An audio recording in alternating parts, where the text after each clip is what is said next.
GHMC standing committee నామినేషన్లకు చివరి రోజు కావడంతో ఉత్కంఠ నెలకొంది. ఇప్పటి వరకు 4 నామినేషన్లు దాఖలు కాగా బీఆర్ఎస్ కాంగ్రెస్ నుంచి 2 నామినేషన్లు దాఖలయ్యాయి.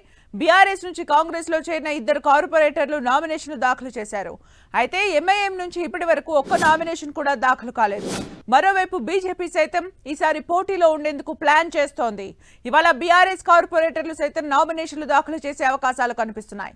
ఇక ఇవాళ మధ్యాహ్నం 3 గంటలకు జీహెచ్ఎంసీ స్టాండింగ్ కమిటీ నామినేషన్ల గడువు ముగియనుంది. గత 9 ఏళ్లలో స్టాండింగ్ కమిటీ ఎన్నికలు ఏకగ్రీవంగా జరిగాయి. ఈసారి అన్ని పార్టీలు బరిలో ఉండే అవకాశాలుండటంతో పోటీ తప్పదనే అభిప్రాయాలు వినిపిస్తున్నాయి. మరిన్ని అప్డేట్స్ మా ప్రతినిధి రాముడు అందిస్తారు. రాముడు. జీహెచ్ఎంసీ స్టాండింగ్ కమిటీకి జరిగేటువంటి ఎన్నికలు ఈసారి ఉత్కంఠ నెలకొంది. గడిచినటువంటి 9 ఏళ్లుగా కూడా బీఆర్ఎస్ అధికారంలో ఉండడంతో బీఆర్ఎస్ అదేవిధంగా ఎంఐఎంకు సంబంధించినటువంటి సభ్యులు నామినేషన్లు దాఖలు చేసేవారు. వారు నేరుగా ఎవరైనా ఎక్కువ దాఖలు చేసినా నామినేషన్ల ఉపసంహరణ రోజు వాళ్ళ నామినేషన్లను ఉపసంహరించుకునే విధంగా అవసరమైనటువంటి చర్యలు తీసుకునే అవకాశం ఉండేది. కానీ ఇప్పుడు ఆ విధమైనటువంటి పరిస్థితి లేదు. కొంత ఎక్కువ మంది నామినేషన్లు వేసేటువంటి అవకాశం కనబడుతుంది. బీజేపీ కానీ అదేవిధంగా బీఆర్ఎస్ కు సంబంధించినటువంటి కార్పొరేటర్లు కూడా నామినేషన్లు వేసేటువంటి పరిస్థితి కనబడుతుంది. మనం ముఖ్యంగా చూస్తే మొత్తం 146 మంది సభ్యులుగా ఉన్నారు. ఇప్పుడు ఈ 146 మందిలో కేవలం 4 మాత్రమే నామినేషన్లు దాఖలు చేశారు 11వ తేదీ రోజు. ఈ 4కి సంబంధించి మనం చూస్తే ప్రధానంగా 2 కార్పొరేటర్లు అంటే వీళ్ళందరూ కూడా బీఆర్ఎస్ లో గెలిచినటువంటి వాళ్ళే ఈ 4 కూడా.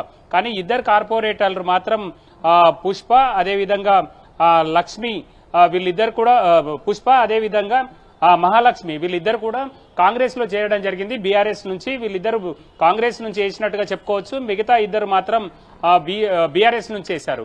అయితే మొత్తం 15 నామినేషన్లు రావాల్సి ఉంది. ఈ 15 నామినేషన్లకు సంబంధించి ఎంఐఎం నుంచి అదేవిధంగా కాంగ్రెస్ నుంచి ఎక్కువగా వస్తాయి. వాళ్ళు మాత్రమే ఈసారి స్టాండింగ్ కమిటీని పంచుకుంటారు అనేటువంటి వాదనలు ఉన్నాయి.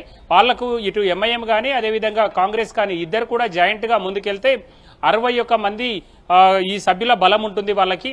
కానీ బీజేపీ బీఆర్ఎస్ 39 అదేవిధంగా 40 మాత్రమే వాళ్లకు బలం ఉంది. కాబట్టి వాళ్లకు రాదు వేరువేరుగా వెళ్తే అనేది ఉంది. కాబట్టి ఎవరికి వాళ్ళు నామినేషన్లు వేసేటువంటి అవకాశం ఉంది. ప్రధానంగా మేయరు అదేవిధంగా ఎంఐఎం ఏకపక్ష ధోరణికి మేము అడ్డుకట్ట వేస్తామని బీఆర్ఎస్ బీజేపీ చెప్తున్నాయి. చూడాలి వాళ్ళు ఏ విధంగా నామినేషన్స్ చేస్తారు. 3 గంటల వరకు పూర్తి వివరాలు తెలియనున్నాయి. ఏ విధంగా నామినేషన్స్ చేస్తారు, ఏ విధంగా ఎంత మంది వాళ్ళు సీట్లు పంచుకునేటువంటి అవకాశం ఉంది అనేది మాత్రం 3 గంటలకు తేలనుంది. థ్యాంక్ యూ రాముడు ఫర్ ద అప్డేట్.